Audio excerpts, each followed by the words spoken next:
So in the Taittiriya Upanishad, there's a chapter that discusses the Pancakosa, and there's very interesting things. We can discuss this for a long time. I want to give a brief idea and introduction according to our kind of Guru Varga's mood in relation to this.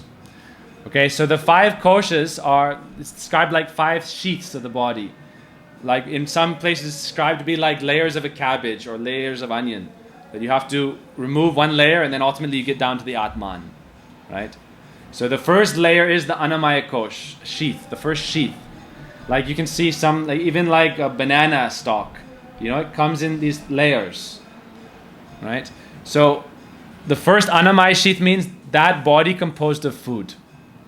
Without food, it said Anagata Pran. Without food, we cannot maintain our next sheath, which is the Pranamaya Kosh. So then the question is, how should we properly deal with food stuff? Dhruva Maharaj, he gave up all Anna to try to achieve his focus in Samadhi. But that was in the Satya Yuga when life airs resided in the bones or in the marrow. The life air resided in the marrow. That's why Hiranyakashipu could do tapasya for 60,000 years. But in Kali Yuga, we are not able to do such strong tapasya. So Prabhuji says we cannot neglect Annamaya Kosh. And that's why Krishna very mercifully appeared at Akshaya Tritiya, which is coming in a few days. The Lord himself manifests in this world as Anna. That's why it's Annamaya Brahma. Annamaya, food, is one kind of spirit. Spiritual essence is in food. Brahman is in foodstuffs. And that's why also in the Bhagavatam it's described how Prithvi Devi appeared in the form of a cow, and all the different living entities and species came to her, and they could milk her and receive that kind of foodstuff that they liked. So those in Tamagun took wine, alcohol, meat, things like that. Those in Rajagun took certain things. Those in Sattvagun took certain things. So Krishna, as Lakshmi Narayan, he manifests in this world first as til and jo, sesame and barley. So this is the first Anna. From that, all the other kinds of grains and foodstuffs came up. That's why if we want to be in harmony with Krishna's plan, then it's described we should be vegetarian. Krishna didn't incarnate as a steak and some bacon, say, eat me and maintain your life. Krishna said, take this jo, take this barley. Actually, it's described to be, jo and barley is described to be Lakshmi Vishnu Swarup. That's why on Akshaya Tritiya, now every day on Keshav Vrat, we're offering sattu with these different grains. This is one way to please Lord Keshav at this time. And jo and I think till is, one is Lakshmi and one is Vishnu Swarup, right? Jo is maybe Vishnu Swarup and til is Lakshmi Swarup. I believe it's like that. So from that, all the different grains manifested. So that's why Krishna says that you have to maintain your life with foodstuffs. But that's why we offer everything to Sri Krishna. Then it can become Anna, but transcendental Anna. You can have Jadana and Chidana. So how you make it transcendental? Mahaprasade Govinde, offering it to Sri Krishna, Patram Pushpam Phalam Toyam, Yome Bhaktya Prayachati Taraham Ashnami Prayatatmana. If you offer it to Sri Krishna with love and devotion in a pure way, Krishna accepts that, gives it back to you like Giriraj gave back everything, then it becomes transcendentalized.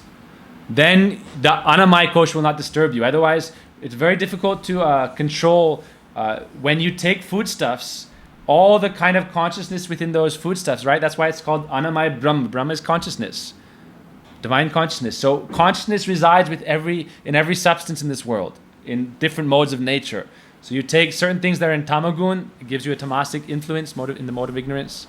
So that's why Krishna says, if you want to transcend karma and maya, offer it to me, let it become nirgun, then accept it. So that's why it says, Yagya shistashino santam uchyante sarva kilbisai bunjate tetokam papam ye pachantyatma karanat. Those who eat foodstuffs not offered to me first in sacrifice or yagya are verily eating only sin. And therefore, because of taking this pap, they are forced to suffer in this rotation of material existence. But if you want to achieve transcendence, take shelter of Annamaya Brahma that is offered to Sri Krishna. Now, even when it's offered to Sri Krishna, there are certain considerations. That's why Vaishnavas say, Mahaprabhu instructed his devotees, Jivera lalas jay iti uti doi shishnodara parayana Krishna nahi pai. Even with prasad, if you are always running here and there looking for very tasty foodstuffs, like going from, as a sadhu, going from one place to another place, trying to eat the tastiest foodstuff, then you will not be able to control your mind and senses, and you will be forced to enjoy in this world Shisnorara Parayan. You will be the slave of your belly and genitals. And then Krishna nahi paya, will not achieve Shri Krishna. That's why Krishna says, Vishaya vinivartante nirahara siddhihina raso varjam rasopyasta param drisva nivartate. You must develop the higher taste by taking Mahaprasad in the proper manner. Even how we take Mahaprasad is important. But Prabhupada says in the initial stages, we should take like Mahaprabhu instructed the devotees. Moda bhakta deha laf pitapana. Give the devotees very nice prasadam, like pitapana. And then akanta purya prasad seva nachagao kuru bhakta sangha. Krishna said, if you want to conquer over Maya, take this transcendental anna. That's why actually Akadashi is described, we're not taking anna, it's like you're not taking food stuff. Real anna is grains. So Akadashi, it's like why you're supposed to fast all the way. So fast by taking fruits, roots, it's not grains, so it's not really considered anna per se, right? So anyhow, Krishna says that, Guru Vaishnavas say that, take this prasad as much as you can, and dance in the association of the devotees, then you'll cross over Maya. But Raghunath Das Goswami also showed in his pastime that later on, he became very austere and very renounced. And the Goswamis would live like that. As much as is necessary, then you take that, then you can develop Yukta Vairagya, appropriate renunciation, and then you can progress. But Purity doesn't like it when people, I won't take Mahaprasad, I will just take some very simple Havishyana or something. Purity says this is neglecting Krishna Prasad. Then you're absorbed in Sattva Gun maybe. You're cooking for yourself Havishyana, like dry khichdi or something, but you're not taking Krishna Prasad, then you will remain in Sattva Gun. You'll become very proud, illuminated, intelligent. These qualities will come to you, but then Krishna Ras will not come. There's not the same quality. When Prabhuji is cooking, when Vaishnavas are cooking, that divine consciousness that's entering it, that whole performance then is pure. In the Bhagavad Gita, there's a verse that Krishna says, at that time, the offering is Brahman. The preparations are Brahman. The ingredients are Brahman. The act of offering, those who are taking it, everything becomes transcendentalized. But when you do it simply for yourself, that is pop. So this is how we can deal with Annamaya Kosh. The food sheath, we cannot neglect it. Otherwise, we cannot live. But at the same time, it's said that Prabhuji likes to say this verse, an interesting verse. He says, Anagata pran yonigata man. That we cannot live without taking grains, but because we're taking material grains, our pranamaya kosh, the life airs, become, the life air moves throughout the body. So when you're illuminated in Sattva-gun, the life air illuminates this higher chakras. But when you're taking tamasic foodstuffs or those in Rajagun, then the life air naturally goes down to the root chakras and you become very sexually agitated. So that's why it said in Sastra, Anagata pran yonigata man. The three koshas are mentioned here. Anagata pran yonigata man. Manamaya kosha is the mind.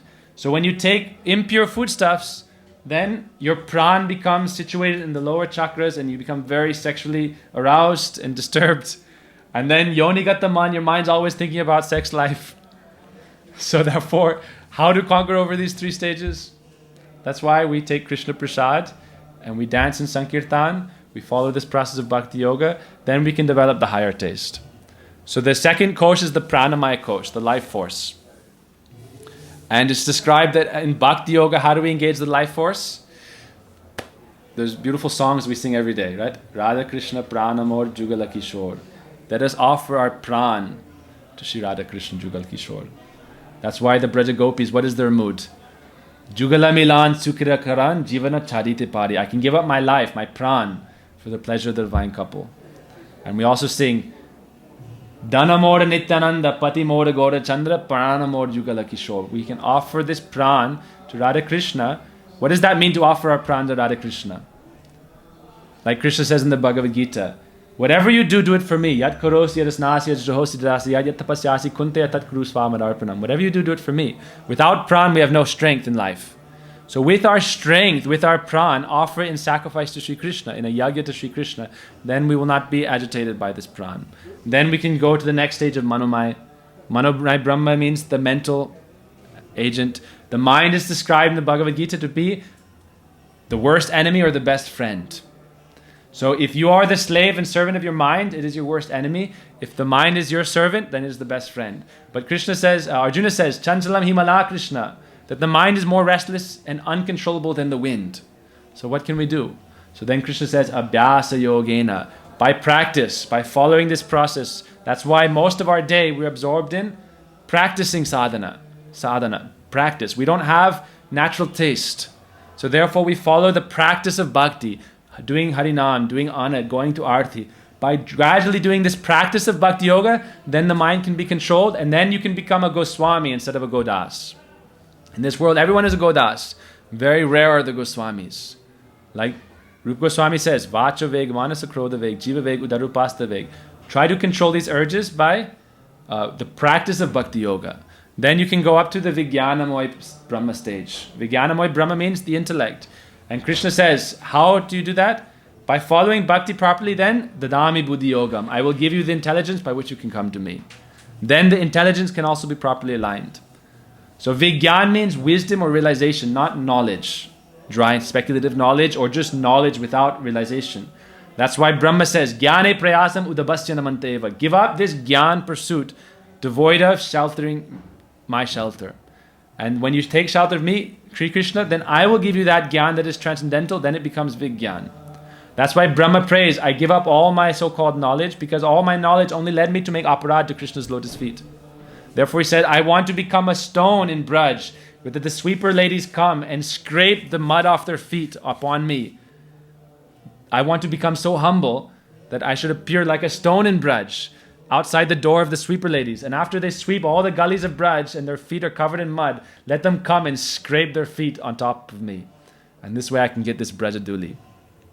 So this is how we pray to give up dry Gyan and instead develop Vigyan. Real Vigyan is Bhakti Pragyan.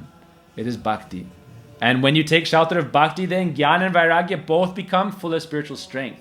That's why in the beginning of the Bhagavatam, when they glorify the Bhagavatam, there's a story how Gyan and Vairagya, knowledge and renunciation, were very frail and weak. And therefore the Narad and the Rishis prayed to Bhakti Devi to again come. And when Bhakti Devi came, when Bhakti is there, then renunciation and knowledge become properly aligned. That's why Rupa Goswami says, Anya bilasta shunyam jnana karma dinavritam anukulena krishna anushilanam bhakti rutama. The topmost bhakti is bhakti that is not covered by Gyan, Vairagya, Karma, Yoga, but yet under bhakti everything is properly aligned. It is not that we don't have Yoga, Gyan, Karma, anything. Everything is aligned under Bhakti Yoga. So then we can enter Anandamaya Brahma. How can we enter and serve Anandamaya Brahma? Krishna himself says, Ananda Chinmaya Rasa Pratibhavitabhi Stabhirya Eva Nija Rupataya Kalabi Galoka Eva Nivasatya Kilatma Bhuto Govindamadi Purusham Tamaham Bhajami. Brahma prays to Krishna, oh, you are Ananda Chinmaya Rasa. You are that transcendental Ananda Ras. You manifest from your own Rupa all the transcendental forms of all your associates. That's why Srimati Radhika is described in this verse. All the 64 arts of ways of pleasing Sri Krishna, the transcendental Leela, that is all the manifestation of the Ananda Shakti. So if we align ourselves, Annamaya, Pranamaya, Manomaya, Vigyanmaya, then we can enter the Anandamaya stage, and then we can serve Sri Krishna with Ananda. Otherwise, if we don't have this Ananda capacity, we cannot please and attract Krishna. Krishna Karshani, the ability to attract Sri Krishna, cannot be there unless you are under the Anugatya Srimati Radhika and you get her blessings of some of this Ananda Shakti. Whether you're in Dasya Sakha Vatsalya Madhurya, without this mercy of Radhika, you cannot develop any Ananda by which you can attract Sri Krishna. So that's why we pray to Srimati Radhika, Kevala Madhav Pujai Soagyani Radha Anadara Kurusabhyami. Those who are very proud, have no love, no ras, they neglect Srimati Radhika and therefore they can never attract Sri Krishna. But Vina Nahi Tar Pravartana. Without Krishna Shakti Vina, you cannot have any of this ras, you cannot spread it to anyone else, you cannot be Guru. Without love, everything is dry. So therefore we pray to Srimati Radhika that we can understand and enter that Anandamaya Kosh and serve Sri Krishna with that transcendental Ananda Ras. Jai Ho Vanchika Patrika Sikhi Vasni Vesapitanam Pavni.